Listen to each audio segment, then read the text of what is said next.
तब्दीली के साथ बदलते भारत की शान।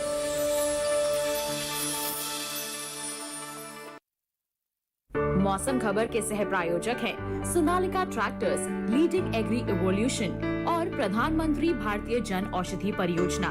उत्तम दवाई, कम दाम, स्वस्थ भारत की पहचान।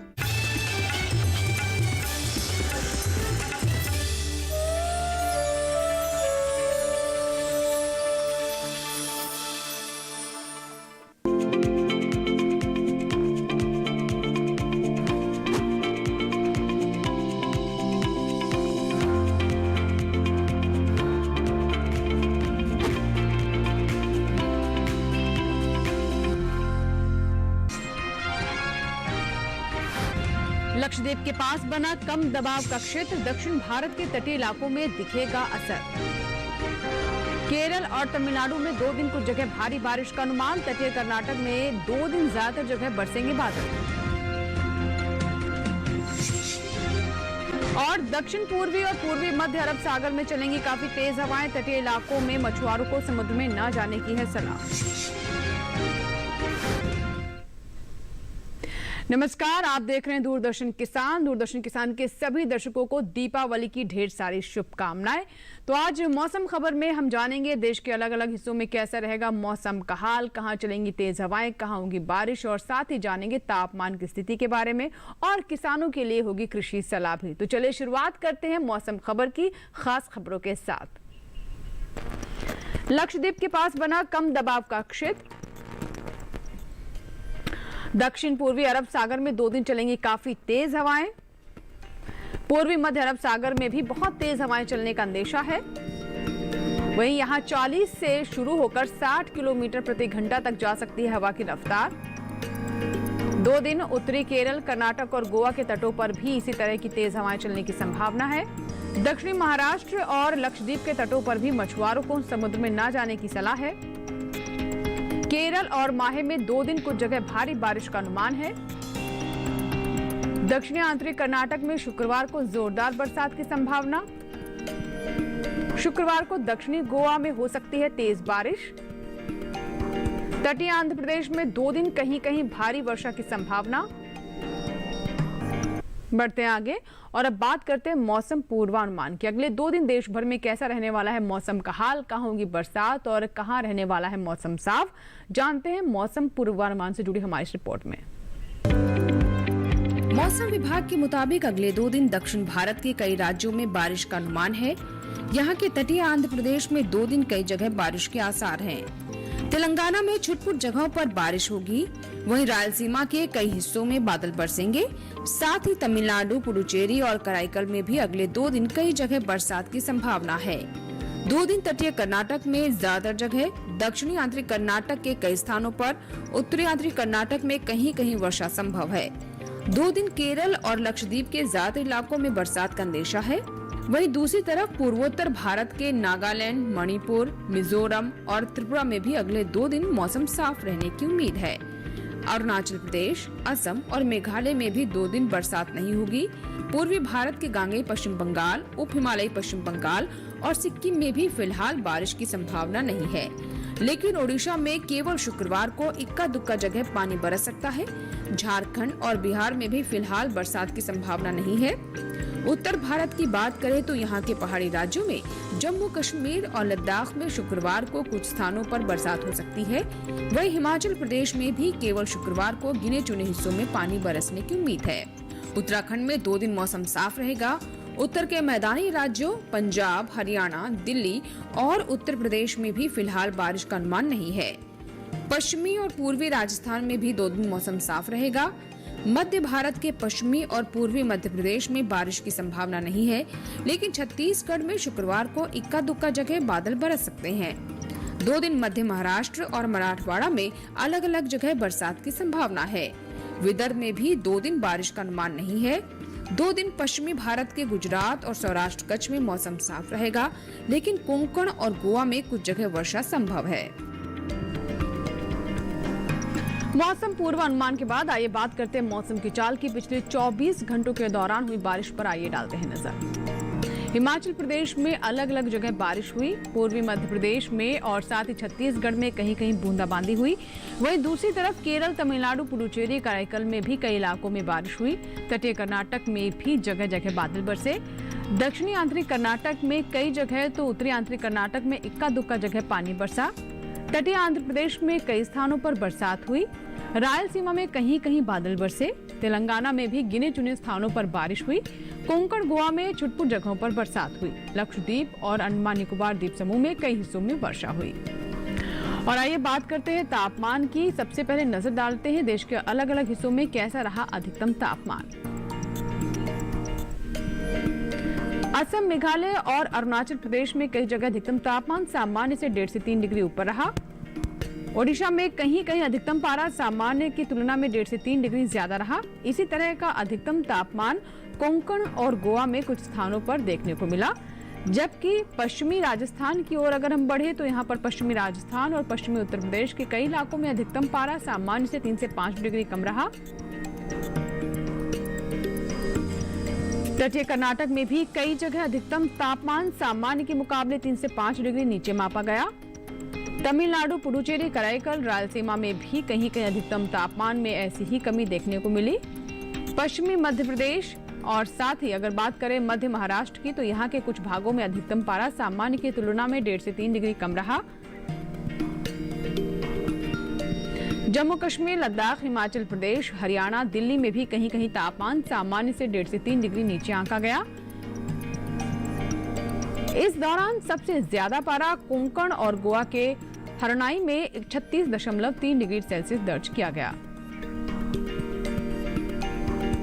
और आइए बात करते हैं न्यूनतम तापमान की। तेलंगाना में कुछ जगह न्यूनतम तापमान सामान्य के मुकाबले 3 से 5 डिग्री ज्यादा रहा। मध्य महाराष्ट्र के कई इलाकों में न्यूनतम पारा सामान्य की तुलना में 3 से 5 डिग्री ऊपर दर्ज हुआ। मराठवाड़ा में ज्यादातर जगह, विदर्भ में कहीं कहीं न्यूनतम तापमान सामान्य से 1.5 से 3 डिग्री अधिक रहा। आंतरिक कर्नाटक और तटीय आंध्र प्रदेश में कुछ जगह न्यूनतम तापमान इसी तरह की तेजी के साथ देखा गया। रायलसीमा के कई हिस्सों में न्यूनतम पारा सामान्य के मुकाबले 1.5 से 3 डिग्री ज्यादा मापा गया। छत्तीसगढ़ में कई स्थानों पर न्यूनतम तापमान सामान्य की तुलना में 1.5 से 3 डिग्री अधिक रहा। इसके विपरीत जम्मू कश्मीर और लद्दाख के कई हिस्सों में न्यूनतम तापमान सामान्य की तुलना में 3 से 5 डिग्री कम रहा। राजस्थान और मध्य प्रदेश में कुछ जगह न्यूनतम पारा सामान्य के मुकाबले 3 से 5 डिग्री नीचे रहा। मैदानी इलाकों में सबसे कम तापमान पश्चिमी मध्य प्रदेश के रायसेन में 10.6 डिग्री सेल्सियस दर्ज किया गया। और इसी के साथ ही बुलेटिन में फिलहाल वक्त हो चला एक छोटी सी ब्रेक का। ब्रेक के बाद जानेंगे कैसे करें आलू की खेती। बने रहे दूरदर्शन किसान के साथ, देखते रहे मौसम खबर। छोटा सा ब्रेक।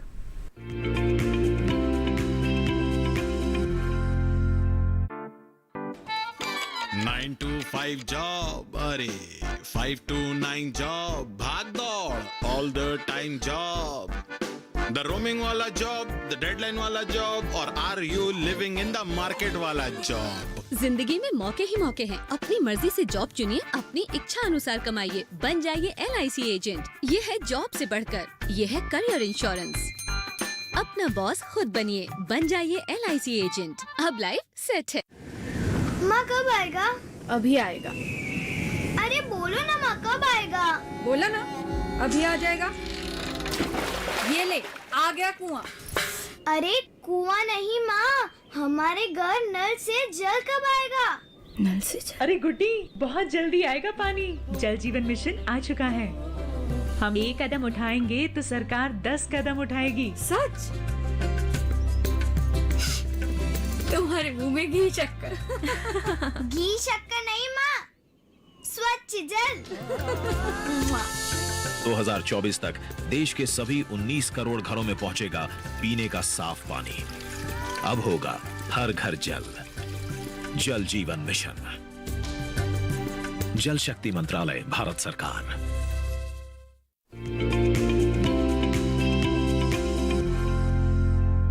ब्रेक के बाद एक बार फिर आपका स्वागत है। आप देख रहे हैं मौसम खबर और अब मौसम खबर में बात करते हैं खेती किसानी की।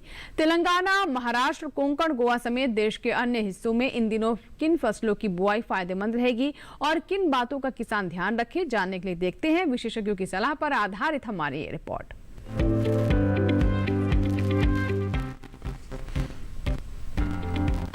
मध्य महाराष्ट्र में तैयार धान, सोयाबीन, बाजरा की कटाई और चने की बुआई जारी रखें। कोंकण व गोवा के किसान भी धान और बाजरे की कटाई करते रहें। कोंकण व गोवा के किसान तैयार मूंगफली की खुदाई भी कर लें। वहीं मराठवाड़ा के किसान रबी के चने की बुआई करें। साथ ही सब्जियों की रोपाई का काम करें। मराठवाड़ा में सूरजमुखी, कुसुम और रबी के चारे की बुआई जारी रखें। इस समय मराठवाड़ा में मूंगफली की बुआई भी की जा सकती है।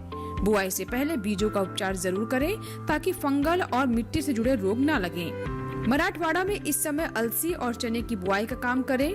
वहीं गन्ने और आलू की रोपाई भी की जा सकती है। इतना ही नहीं, मराठवाड़ा के किसान इन दिनों टमाटर, बैंगन, गोभी, प्याज और मिर्च जैसी रबी की सब्जियों की रोपाई कर सकते हैं। सब्जियों की रोपाई के लिए अच्छे से सिंचाई करें। वहीं पूर्वी विदर्भ के किसान रबी के गेहूं, चना, कुसुम, सरसों और अलसी की बुआई का काम करें। यहाँ के किसान कपास की चुनाई भी करते रहें। पूर्वी विदर्भ में अगेती किस्म के धान और सोयाबीन की कटाई पूरी कर लें। पश्चिमी विदर्भ में सोयाबीन की कटाई और कपास की चुनाई करते रहें। यहाँ के किसान गेहूं, सरसों और चना भी बो सकते हैं। पूर्वी विदर्भ में मौसम में धुंध और नमी की वजह से फसल में कीट पतंगों या भूरी टिड्डियों का प्रकोप हो सकता है। वहीं मध्य महाराष्ट्र में अरहर की फसल में फली भेदक होने की भी आशंका है। ऐसे में विशेषज्ञ की सलाह से दवा का छिड़काव करें। साथ ही तेलंगाना में मक्का, मूंगफली और अरंडी की बुआई जारी रखें। यहाँ के किसान मूंग, उड़द, राजमा, चना और रागी जैसी फसलों की बुआई भी करते रहें। इतना ही नहीं, तेलंगाना में इन दिनों हरे चारे और कुसुम की बुआई भी की जा सकती है। और आइए बात करते हैं आज की फसल की। ये समय कई फसलों की बुआई का है। आलू भी उनमें से एक है। आलू की देरी से बोई जाने वाली किस्मों को दिसंबर महीने तक लगाया जा सकता है। तमिलनाडु और केरल को छोड़कर लगभग पूरे देश में आलू की पैदावार होती है। आलू की सबसे ज्यादा खेती उत्तर प्रदेश, पश्चिम बंगाल, बिहार, गुजरात, पंजाब, असम और मध्य प्रदेश में की जाती है। आलू की पैदावार में उत्तर प्रदेश नंबर 1 पर है। आलू की बुआई कैसे करें, जानने के लिए देखते हैं हमारी ये रिपोर्ट। आलू की अगेती फसल बोने का समय निकल चुका है। आलू की मुख्य फसल की बुआई भी की जा चुकी है, लेकिन आलू की देरी से बोई जाने वाली किस्मों को दिसंबर के आखिरी तक लगाया जा सकता है। आलू की बुआई करते समय किसान के लिए कुछ महत्वपूर्ण बातों का ध्यान रखना जरूरी हो जाता है। सबसे जरूरी बात ये है कि बीज खरीदते समय सावधानी बरतें। बीज हमेशा विश्वसनीय जगह से ही खरीदें और बीज कंदों को छाया में सुखाकर ही बुआई करें। ध्यान रखें कि बोते समय कतार से कतार की दूरी 60 सेंटीमीटर और कंद से कंद की दूरी बीज के आकार के अनुसार हो। उदाहरण के लिए 20 ग्राम भार वाले कंदों की दूरी 15 सेंटीमीटर, 40 ग्राम वाले की 20 सेंटीमीटर, 60 ग्राम वालों की 30 सेंटीमीटर और 80 ग्राम वाले कंदों की दूरी 40 सेंटीमीटर होनी चाहिए। मेड़ों में 8 से 10 सेंटीमीटर की गहराई में बुआई करें। अच्छी फसल लेने के लिए फसल में 7 से 10 बार सिंचाई जरूर करें। पहली सिंचाई बुआई के 10 से 12 दिन बाद अंकुरण से पहले और दूसरी सिंचाई बुआई के 20 से 22 दिन बाद करें। अंतिम सिंचाई खुदाई से 10 दिन पहले करें। बुआई करने से पहले आप अपने खेतों की मिट्टी की जांच भी जरूर करा लें। जब पौध की ऊंचाई 8 से 10 सेंटीमीटर की हो जाए तो खुरपी की मदद से खरपतवार को साफ करते रहें। आलू में झुलसा रोग होने का खतरा बना रहता है। ये रोग पत्ती, डंठल और कंद सब पर लगता है। झुलसा रोग होने पर पत्तियों पर हल्के पीले धब्बे दिखाई देने लगते हैं। ध्यान रहे कि फसल में किसी भी तरह का छिड़काव करने से पहले कृषि विशेषज्ञों की सलाह जरूर लें। आप अपने नजदीकी कृषि विज्ञान केंद्रों से भी खेती से जुड़ी जानकारी ले सकते हैं। तो अभी आपने देखी आज की फसल पर हमारी विशेष रिपोर्ट। बढ़ते हैं आगे और अब बात करते हैं मौसम अनुसार खेती की। उप हिमालय पश्चिम बंगाल के पहाड़ी हिस्से में तैयार सोयाबीन की कटाई कर लें किसान। यहाँ के किसान गोभी वर्गीय सब्जियों की रुपाई भी कर सकते हैं। इसके अलावा जानकारी दे दें कि बुआई के 5 से 6 हफ्ते बाद फूल गोभी और पत्ता गोभी की रुपाई करें। पश्चिम बंगाल के पुराने जालोर क्षेत्र में तैयार उड़द की कटाई कर लें किसान। गांगे पश्चिम बंगाल के नए जालोर इलाके में मटर की बुआई करें। वहीं पश्चिम बंगाल के तटीय खाड़ी क्षेत्र में अमन धान की कटाई करें। पश्चिम बंगाल में तैयार बड़ी इलायची की कटाई भी समय पर कर लें। इसके अलावा संतरे के बागानों में साफ सफाई का ध्यान रखें और पेड़ों में गोबर खाद डालें। और इसी के साथ ही मौसम खबर में वक्त हो गया एक छोटी सी ब्रेक का। आगे नजर डालेंगे खेती और मौसम से जुड़ी खास खबरों पर। आप बने रहें दूरदर्शन किसान के साथ, देखते रहें मौसम खबर। छोटा सा ब्रेक।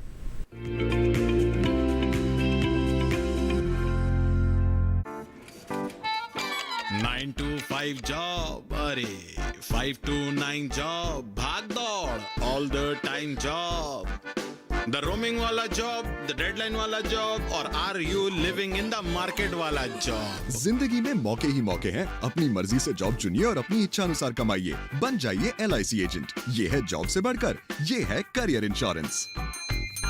अपना बॉस खुद बनिए, बन जाइए LIC एजेंट। अब लाइफ सेट है। हमारा डेजर्ट आ गया पर हमारी चैंपियन नहीं आई अब तक। बिल भरने के पहले तो आएगी ना। सो गर्ल्स, क्या हो रहा है? बिल हो रहा है। चल अपना कार्ड दे। पिन दे। RBI कहता है अपना पिन, OTP, CVV या इंटरनेट बैंकिंग पासवर्ड किसी को ना दे। ऑनलाइन बैंकिंग सिर्फ अपने ही कंप्यूटर, मोबाइल और सिक्योर नेटवर्क से करे। हाँ, ये खाने की चैंपियनशिप थी क्या? RBI कहता है जानकार बनिए, सतर्क रहिए। ब्रेक के बाद एक बार फिर आपका स्वागत है। आप देख रहे हैं ब्रेक के बाद एक बार फिर आपका स्वागत है। आप देख रहे हैं मौसम खबर। और आइए बात करते हैं मौसम के लिहाज से खेती की। बिहार में तैयार धान की कटाई जारी रखें किसान। बिहार के उत्तर पूर्वी जालौर इलाके में मसूर की बुआई करें, यहाँ के किसानों के लिए सलाह है। बिहार के किसानों को बताया जा रहा है कि उत्तर पूर्वी जालौर मैदानी क्षेत्र में सूरजमुखी की भी बुआई कर सकते हैं। दक्षिणी बिहार के जालौर हिस्से में भी सूरजमुखी बो सकते हैं किसान। यहाँ बरसीम और लहसुन की भी बुआई करना उचित रहेगा। इसके अलावा दक्षिणी बिहार के जालौर इलाके में आलू की बुआई भी करते रहें। साथ ही आपको बता दें कि ओडिशा के पूर्वी तटीय मैदानी क्षेत्र में आलू और प्याज की बुआई करें किसान। ओडिशा के दक्षिण पूर्वी मैदानी क्षेत्र में भी आलू और प्याज बो सकते हैं। यहाँ के दक्षिण पूर्वी घाट इलाके में धान की कटाई करें। इसके अलावा ओडिशा के पूर्वी घाट के ऊपरी हिस्से में भी अगैती धान की कटाई करें।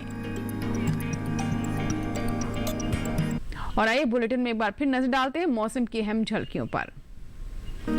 लक्षद्वीप के पास बन रहा है कम दबाव का क्षेत्र, जिसको लेकर दक्षिण पूर्वी अरब सागर में 2 दिन चलेंगी काफी तेज हवाएं। इनका प्रभाव इस तरह से देखा जा सकता है अगले 2 दिनों में। और पूर्वी मध्य अरब सागर में भी बहुत तेज हवाएं चलने की अंदेशा है। इसके अलावा यहाँ आपको बता दें कि 40 से शुरू होकर 60 किलोमीटर प्रति घंटा तक जा सकती है हवा की रफ्तार, यानी काफी तेज हवाएं यहाँ पर चल सकती हैं। वहीं 2 दिन उत्तरी केरल, कर्नाटक और गोवा के तटों पर भी इसी तरह की तेज हवाएं संभव है। दक्षिणी महाराष्ट्र और लक्षद्वीप के तटों पर भी मछुआरों को समुद्र में न जाने की सलाह है। तेज हवाओं के चलते किसी तरह की अप्रिय घटना ना हो, इसीलिए सलाह दी जा रही है कि समुद्र तट से दूरी बनाकर रखें और समुद्र में मछुआरे ना जाएं। केरल और माहे में 2 दिन कुछ जगह भारी बारिश हो सकती है, इस तरह का अनुमान लगाया जा रहा है। मौसम विभाग की तरफ से ऐसे संकेत मिल रहे हैं कि केरल और माहे में 2 दिन कुछ जगह काफी भारी बारिश हो सकती है। इसके अलावा दक्षिणी आंतरिक कर्नाटक में शुक्रवार को जोरदार बरसात की संभावना बनती नजर आ रही है। शुक्रवार को दक्षिणी गोवा में भी हो सकती है तेज बारिश। तटीय आंध्र प्रदेश में 2 दिन कहीं कहीं भारी बारिश संभव है। और आइए अब चलते चलते एक नजर अगले 4 दिनों के लिए 9 शहरों के तापमान पर।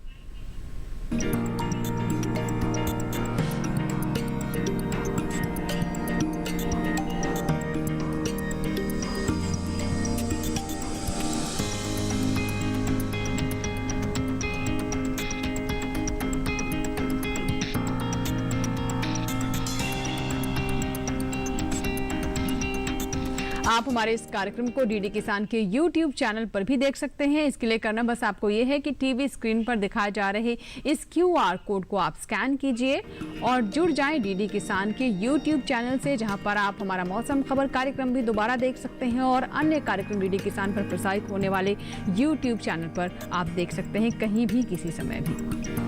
उम्मीद करते हैं मौसम खबर में दिखाई गई जानकारियां हमारे किसानों के काम आ रही होंगी। और मौसम से सॉरी यार, पता है वो दिमाग में आ गया ना। उम्मीद है कि मौसम खबर से आपको मदद मिल रही होगी। मौसम का ताजा हाल और कृषि सलाह लेकर फिर होंगे हाजिर। आप बने रहें दूरदर्शन किसान के साथ। जाते जाते एक बार फिर से डीडी किसान के सभी दर्शकों को दीपावली की ढेर सारी शुभकामनाएं। नमस्कार।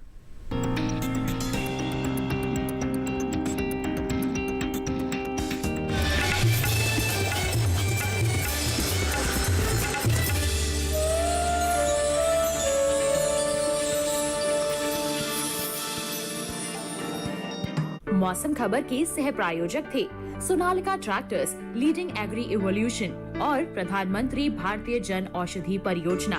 उत्तम दवाई, कम दाम, स्वस्थ भारत की पहचान।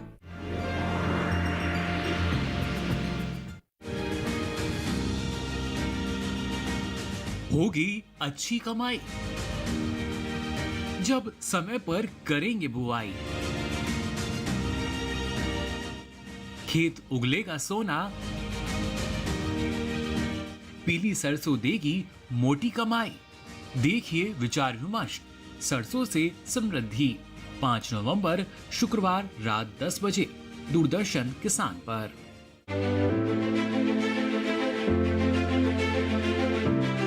दुधारू पशुओं में होने वाली एक गंभीर बीमारी। आपकी लापरवाही कहीं पड़ ना जाए पशु पर भारी। स्वच्छता अपनाकर कैसे होगा दुग्ध उत्पादन में इजाफा। पशुधन को निरोगी रखकर कैसे दोगुना होगा मुनाफा। देखिए थनैला रोग, कारण, लक्षण और बचाव कार्यक्रम अपना पशु चिकित्सक में रविवार शाम 6:30 बजे सिर्फ दूरदर्शन किसान चैनल पर।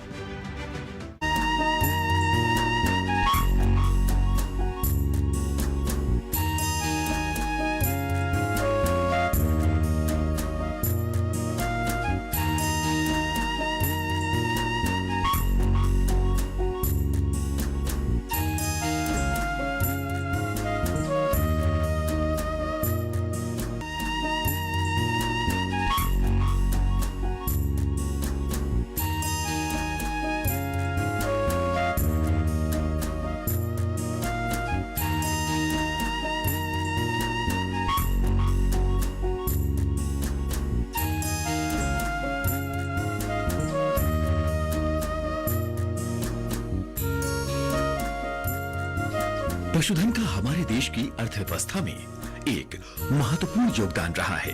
देश में शुष्क और अर्ध शुष्क क्षेत्रों में पशुधन की बहुलता है। वजह यह है कि ऐसे क्षेत्रों में कृषि पैदावार कम होती है और पशुधन ही जीविका का प्रमुख साधन है। यहाँ बंजर और लवणीय भूमि में चारा उगाकर घास की पैदावार की जा सकती है। इसके साथ ही बहुवर्षीय घास लगाकर और फसलों के अवशेष के प्रसंस्करण से चारा तैयार कर पशुओं का पोषण किया जाता है। इन्हीं बातों को ध्यान में रखते हुए चारागाह और चारे की उन्नत प्रजातियों के विकास, उनका सस्य प्रबंधन और अनुरक्षण के लिए भारत सरकार ने झांसी में भारतीय चारागाह एवं चारा अनुसंधान संस्थान की स्थापना की। झांसी में इस संस्थान की स्थापना करने का मुख्य कारण यहाँ सभी प्रमुख चारा घासों का पाया जाना भी था।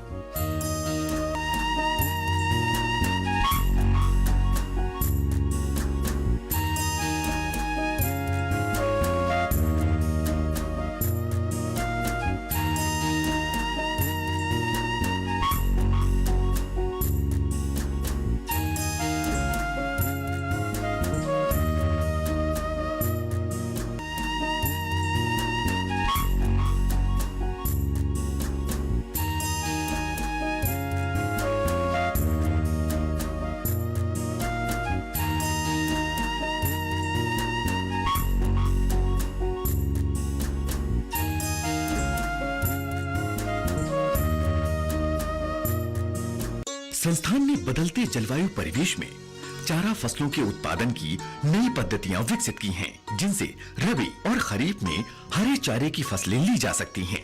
यहाँ पर इंटीग्रेटेड फार्मिंग के विकास पर नवीन शोध किए जा रहे हैं। शुष्क और अर्ध शुष्क क्षेत्रों में खासकर गर्मियों में हरे चारे की कमी को पूरा करने के लिए और पोषण गुणवत्ता में सुधार करने के लिए कांटा रहित नागफनी की खेती के तकनीकी विकास की पहल की गई है। इससे प्रोटीन, ऊर्जा और उच्च जैव भार के साथ नागफनी की उपयुक्त प्रजातियों का उपयोग और पशुधन आधारित खेती को बढ़ावा मिलेगा।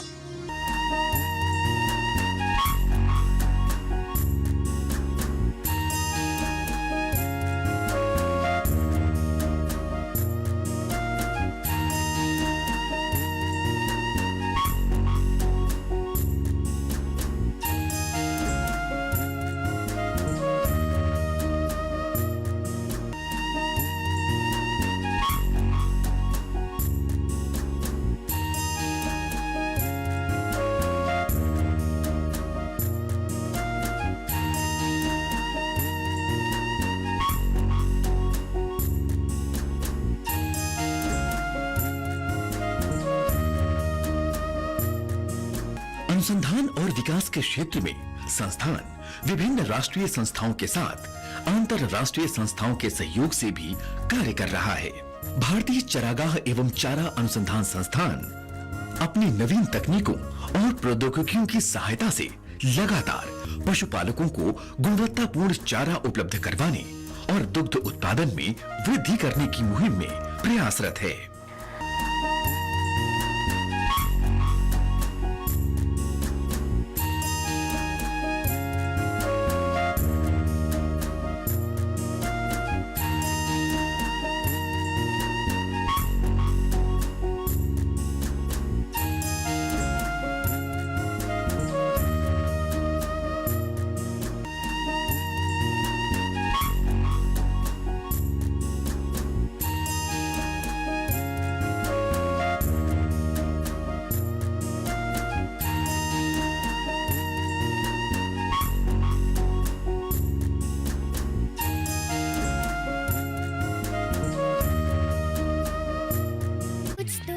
बातें हैं इस जगह की, गली गली में बातें हैं इस जगह की। यहाँ है खलबली हंसी सर पर चढ़ी, टिकट हो या ना हो ये गाड़ी चल पड़ी। गली गली सिम सिम, गली गली सिम सिम, गली गली सिम सिम, सिम सिम गली गली सिम सिम। मैं सब लोगों को दिवाली की बहुत बहुत शुभकामनाएं देना चाहूँगा और ये चाहूँगा कि उनके और उनके परिवार के लिए दिवाली बहुत खुशी लाए। लेकिन मैं ये साथ साथ भी कहना चाहूँगा कि इस दफ़ा जब हम दिवाली मनाएं तो ये ध्यान रखें कि कोविड अप्रोप्रिएट बिहेवियर करके ही निभाएं।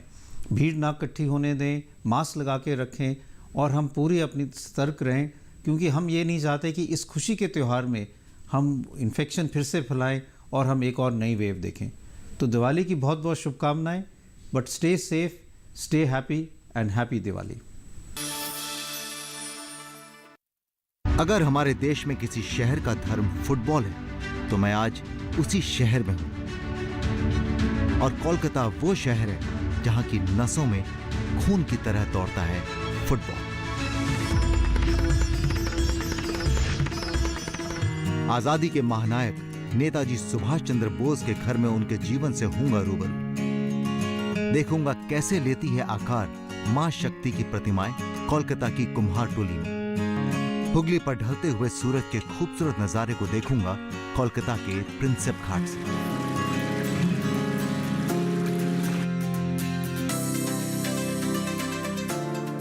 ये कहानी है एक पिता और उसके बेटी के बीच के मतभेद की।